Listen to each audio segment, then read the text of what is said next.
Okay, so this is not a help video today, but I think YouTube is screwing around today again by blocking my videos. I think blocking Adblocker or uBlock.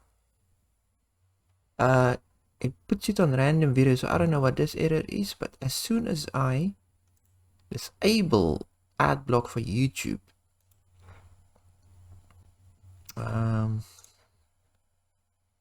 if I refresh it, then it plays, and then if I enable it, it gives me this error. So if anybody knows how to fix this, put it in the comments. Thanks. Oh, yeah, I've cleared my browsing data. You see, cleared the cached image and files, and now the stupid video is running again. So I don't know.